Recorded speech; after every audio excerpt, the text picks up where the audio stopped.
नमस्कार, कार्यक्रम आंखें में आपका स्वागत है। आज के इस अंक में हम आपको दिखाएंगे लोक आस्था का महापर्व छठ पूजा के बारे में। साथ ही चर्चा करेंगे किसानों के हित के लिए बनाए गए नवनिर्मित कृषि भवन के बारे में और साथ ही आपको रूबरू कराएंगे बिहार के पहले हाईटेक बस टर्मिनल से। भारत को अक्सर त्योहारों का देश कहकर पुकारा जाता है क्योंकि यहाँ अलग अलग सभ्यता, धर्म और संस्कृति से जुड़े लोग रहते हैं। भारत के हर राज्य में अनगिनत त्योहार मनाए जाते हैं और हर त्योहार का अपना महत्व होता है। इसी कड़ी में दीपावली के छठे दिन यानी कार्तिक शुक्ल की षष्ठी तिथि को लोक आस्था का महापर्व छठ पूजा मनाया जाता है। तो आइए आपको दिखाते हैं राजधानी पटना में किस तरह से लोगों ने छठ पूजा मनाया। LMC कम्युनिकेशन की ओर से आप सभी को छठ पूजा की हार्दिक शुभकामनाएं।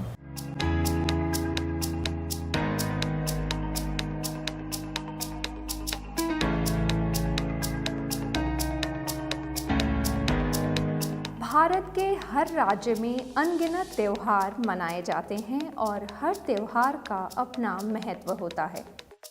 इन त्योहारों के बिना तो हम भारतीय अपने जीवन की कल्पना भी नहीं कर सकते।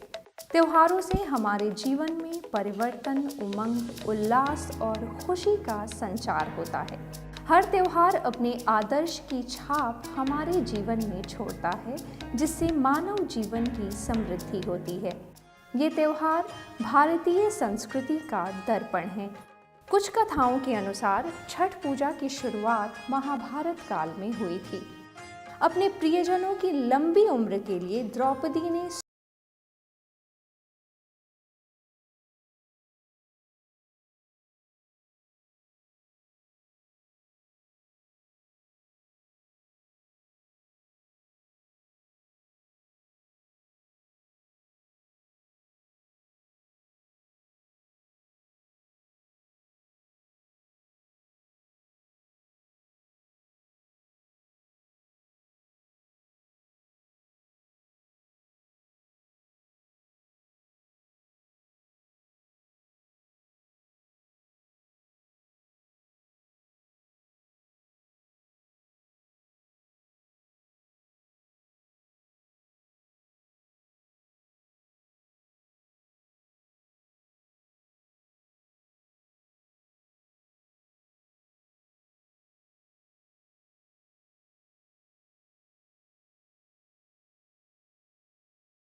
ये छठ बहुत ही कठिन है, मगर हमें महसूस नहीं होता है क्योंकि सूर्य भगवान जिनकी हम आराधना करते हैं वो हमें बहुत अपार शक्ति देते हैं, इसलिए हम इसे हंसते गाते कर लेते हैं। और हम लोग पहला दिन नहा खा से स्टार्ट करते हैं, शुरुआत करते हैं।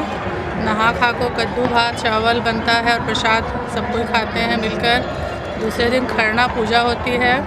खरना में हम लोगों के यहाँ खीर, पूड़ी, पीठा बनता है।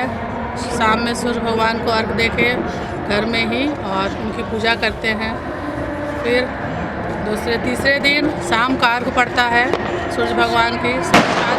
साक्षात डूबते सूरज को हम लोग उस दिन करते हैं और आज उगते सूर्य के अर्घ देते हैं। जय छठी मैया, जय छठी मैया।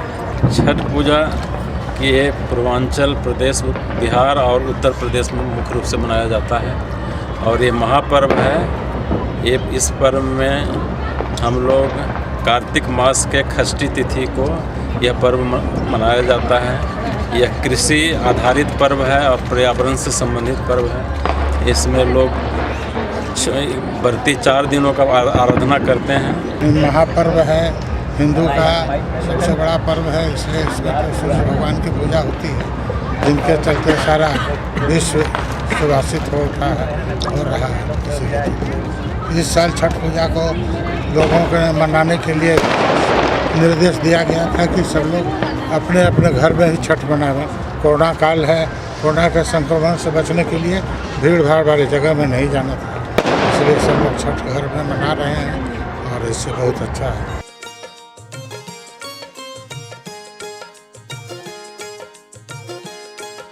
छठ पूजा और व्रत करने के सबके अपने अपने कारण होते हैं, लेकिन मुख्य रूप से छठ पूजा सूर्य देव की उपासना कर उनकी कृपा पाने के लिए की जाती है। ये व्रत खास तौर पर संतान प्राप्ति या फिर अपने मनोकामनाओं की पूर्ति के लिए किया जाता है। दुर्गा पूजा, गणेश चतुर्थी आदि त्योहारों की तरह छठ पूजा के लिए कोई विशाल पंडाल नहीं लगाया जाता है। ये परिवार के साथ घर पर ही मनाए जाने वाला त्योहार है। परिवार को एक साथ लाने वाला त्योहार है छठ पूजा। वैसे तो दीपावली की धूम बाज़ारों में देखने को मिलती है, लेकिन छठ के त्यौहार पर बाज़ार फिलहाल हावी नहीं दिखता है। ज़्यादातर सामग्री घर की ही होती है।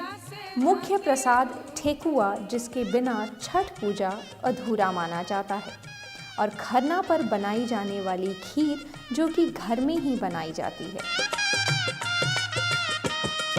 इस पर्व में जितने भी शुभ मनोकामनाएं लोगों की होती है वो पूर्ण रूप से पूर्ण हो जाती है। इस वर्ष जो आई है कोरोना का काल में जहाँ भी पर्व हुआ है, ऐसी कामनाएं लोग बना रखे हैं कि पूरे संसार में इसका अंत होना चाहिए। मुझे लगता है कि इस छठ पर्व में इसकी समाप्ति अवश्य हो जाएगी। छठ एक लोक आस्था का महापर्व है। पूर्वांचल, बिहार, झारखंड के लोगों में बहुत पॉपुलर है। सूर्य देवता की आराधना होती है इसमें। ये बहुत ही बड़ा पर्व होता है यहाँ पे, और इसको मनाने से माना जाता है कि बहुत सारे हेल्थ इश्यूज़ और घर में अगर कोई प्रॉब्लम है आपको, तो वो सब भी दूर हो जाते हैं। सूर्य भगवान की पूजा होती है इसमें। एक चैती छठ पूजा होती है, एक कार्तिक में होती है। मैं चैती में कर रही हूँ और मैं 1971 से करते हुए आज तक में कर रही हूँ। ये जो हम लोग पूजा करते हैं अपने घर परिवार, पति और बाल बच्चे सबकी दीर्घायु की कामना करते हैं। धन संपत्ति की बरकत हो इसके लिए करते हैं।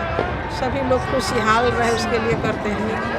और ये जो सूरज बाबा हैं, जो पति हैं, और ये छठ का जो हम लोग जो शाम में जो अर्घ देते हैं और सुबह जो दे रहे हैं, ये उनके दोनों पति हैं। नाम तो मैं भूल गया, मैं तो ऐसे नाम भी बता दूँ। इसके अलावा गन्ना, नारियल, सूप, टोकरी, फल, सब्जियां और केला बाजार से लानी होती है। ये त्यौहार भक्त और छठी मैया को सीधे जोड़ने वाला त्यौहार है, जिसमें महत्वपूर्ण सिर्फ एक चीज़ है, आस्था। इस पर्व को कोई भी व्यक्ति अपनी श्रद्धा से मना सकता है। इस पर्व में न जात पात के मायने हैं और न ही धर्म के। इस बार कोरोना संकट के बावजूद छठ पर्व को लेकर खासा उत्साह देखने को मिला। प्रशासन की ओर से कई तरह के दिशा निर्देश जारी किए गए। घाटों पर बिना मास्क लगाए पहुंचने पर पाबंदी थी, फिर भी छठ पूजा में आम से लेकर खास तक भक्ति में डूबे नजर आए। पटना के अलग अलग घाटों, तालाबों, घर की छतों पर व्रतियों ने भगवान भास्कर को अर्घ दिया और पूजा अर्चना की। छठ पर्व महापर्व है, हिंदू धर्म में मनाते हैं, बहुत आस्था का पर्व है और इसको पहला दिन हम लोग करते हैं नहाई खाई से, दूसरा दिन लोहंडा होता है जो 12 घंटे के उपवास के बाद होता है, और कल के दिन 24 घंटे के उपवास के बाद कल शाम में शाम का अर्घ पड़ता है भगवान सूर्य भास्कर को, और सुबह में आज भी हम लोग उसी पूर्ण समर्पण के साथ उगते सूरज को भगवान भास्कर को अर्घ देते हैं। ये है, इस तरह हम लोग मनाते आए हैं बहुत दिन से, और लोक आस्था का पर्व है। इसमें परिवार समाज सभी की समृद्धि की कामना की जाती है। ये लोगों की अपनी आस्था है भगवान के प्रति, और अगर सच्चे मन से की जाए तो जरूर इनमें जितनी भी मनोकामना मांगी जाती है, मैंने आज तक देखा सब कुछ पूर्ण होता है। अपनी अपनी आस्था है। छठ पर्व की विशेषता यही है, ये हमारा एक लोक आस्था पर्व है। इस पर्व को बहुत धूमधाम से बिहार, यूपी, पूर्वांचल में मनाया जाता है। हम लोग मतलब श्रद्धा आस्था का मतलब ये पर्व है, और मतलब 4 दिन का ये पर्व व्रत होता है जो मतलब लोग करते हैं, अपने परिवार को सुख संपत्ति ये सब श्रद्धा से करते हैं। छठ पूजा का बहुत महत्व है। छठ पूजा से भगवान सूर्य भगवान जो हैं हम लोगों की मनोकामना पूर्ण करते हैं। लोक आस्था के महापर्व छठ पर देश और विदेशों में भी हर ओर छठी मैया के गीत गूंजते रहे। साधारण तरीके से मनाए जाने वाले इस त्योहार में गीत भी साधारण और सरल तरीके से गाए जाते हैं। अपनी लोक भाषा में गाए जाने वाले ये गीत बेहद मीठे और कानों को सुकून देने वाले होते हैं।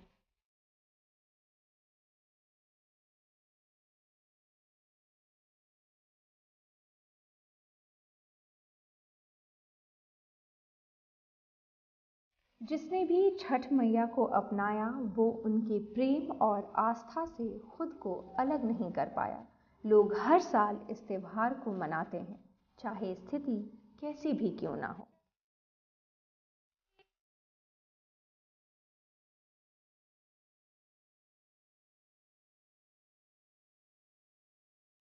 आंखें परिवार की तरफ से आप सभी को छठ पूजा की हार्दिक शुभकामनाएं। तो देखा आपने, लोक आस्था के इस महापर्व में न जात पात के मायने हैं और ना ही धर्म के, क्योंकि सूर्य को कोई नहीं बांध सकता। वो सब पर अपनी रोशनी और गर्मी एक समान बरसाता है।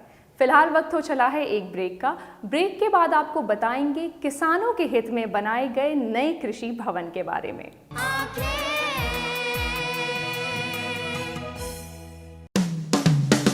Lohia Nagar Mount Carmel High school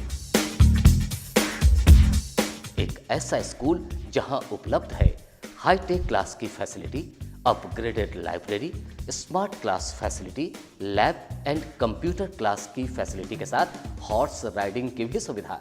इसके अलावा बच्चों के खेलने के साथ आने जाने की भी सुविधा। एडवांस सुविधाओं से लैस Lohia Nagar Mount Carmel High School, Gayatri Mandir Road, Kankarbagh, Patna. आपके रक्त की एक बूंद किसी की जिंदगी बचा सकती है। तो आइए हम सब मिलकर रक्तदान करें। रक्तदान महादान, जनहित में जारी। ज्ञानस्थली हाई स्कूल, जहां दी जाती है हाईटेक क्लास की फैसिलिटीज, खेलने की सुविधा, स्मार्ट क्लास की सुविधा, लेटेस्ट किताबों वाली लाइब्रेरी की सुविधा, लैब की सुविधा, बच्चों के लिए कंप्यूटर क्लासेस की सुविधा, साथ ही आने जाने की facilities. Gyansthali high school, Alamganj, Patna.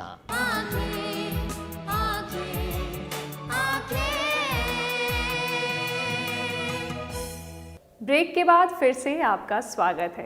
राजधानी पटना स्थित मीठापुर इलाके में कृषि भवन काफी भव्य बनाया गया है। अब राज्य के किसानों के लिए अच्छी बात यह है कि कृषि विभाग के अधिकारियों से मुलाकात करने के लिए राजधानी का चक्कर नहीं लगाना पड़ेगा। कृषि भवन में ही कृषि मंत्री से लेकर जिला अधिकारी तक से एक ही छत के नीचे मुलाकात हो जाएगी।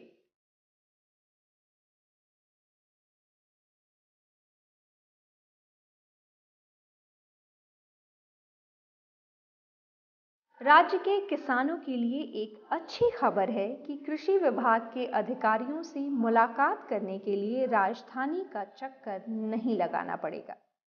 मीठापुर में बने कृषि भवन में ही कृषि मंत्री से लेकर जिला कृषि अधिकारी तक से मुलाकात हो जाएगी। इस भवन का शिलान्यास माननीय मुख्यमंत्री नीतीश कुमार ने किया।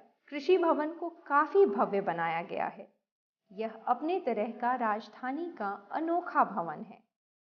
यह भवन 23.80 एकड़ में फैला हुआ है और यह भवन पूरी तरह से भूकंप रोधी है।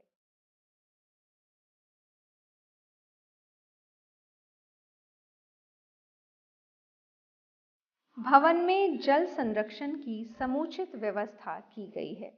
यह भवन पूरी तरह से वाटर हार्वेस्टिंग सिस्टम से लैस है।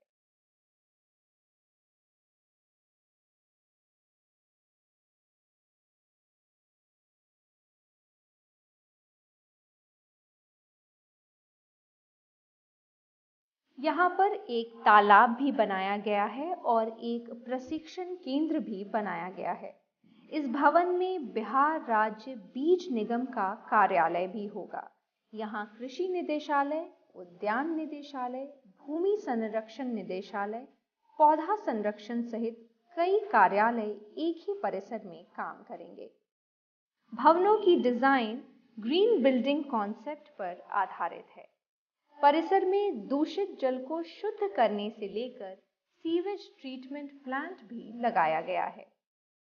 जीरो वाटर डिस्चार्ज पर इसे डिजाइन किया गया है और हरित क्षेत्र को विशेष प्राथमिकता दी गई है।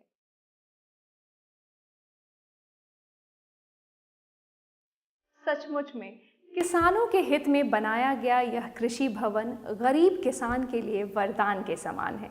फिलहाल वक्त हो चला है एक ब्रेक का। ब्रेक के बाद आपको रूबरू कराएंगे बिहार के पहले हाईटेक बस टर्मिनल से। ज्ञानस्थली हाई स्कूल, जहां दी जाती है हाईटेक क्लास की फैसिलिटीज, खेलने की सुविधा, स्मार्ट क्लास की सुविधा, लेटेस्ट किताबों वाली लाइब्रेरी की सुविधा, लैब की सुविधा, बच्चों के लिए कंप्यूटर क्लासेस की सुविधा, साथ ही आने जाने की facilities. Gyansthali high school, Alamganj, Patna.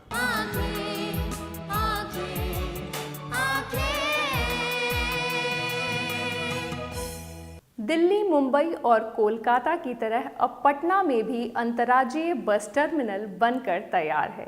यह बस टर्मिनल 25 एकड़ में फैला हुआ है और 8 मंजिला भी है। इस बस टर्मिनल की सबसे खास बात यह है कि यहाँ कमर्शियल मार्केट के साथ ही सिनेमा हॉल और बाजार भी होगा।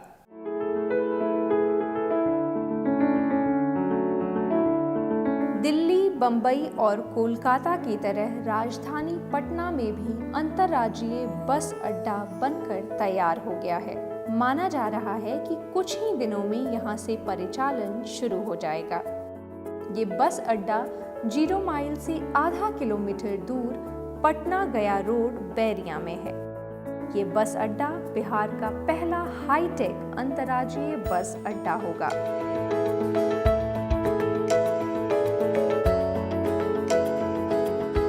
इस बस अड्डा में 4 अलग अलग ब्लॉक होंगे। ब्लॉक ए में बसों का आगमन और ब्लॉक बी से बसों का प्रस्थान होगा। वहीं ब्लॉक सी से बसों के दोनों ब्लॉक ए और बी को जोड़ने का काम करेगा, जबकि ब्लॉक डी में व्यावसायिक गतिविधियां होंगी। इस बस स्टैंड की खास बात यह है कि चारों ब्लॉक के ऊपर सोलर पैनल होंगे और यहाँ से दूसरे राज्यों के लिए बस चलेंगे। यह बस अड्डा 25 एकड़ में फैला है और 8 मंजिला भी है। इस बस अड्डा में खास बात यह है कि इसमें कमर्शियल मार्केट, सिनेमा हॉल, बाजार, रेलवे स्टेशन की तरह रुकने की व्यवस्था आदि होगी। साथ ही ये फ्री वाईफाई की सेवा से लैस होगा और भविष्य में पटना मेट्रो से जुड़ जाएगा ताकि लोगों को आने जाने की असुविधा ना हो।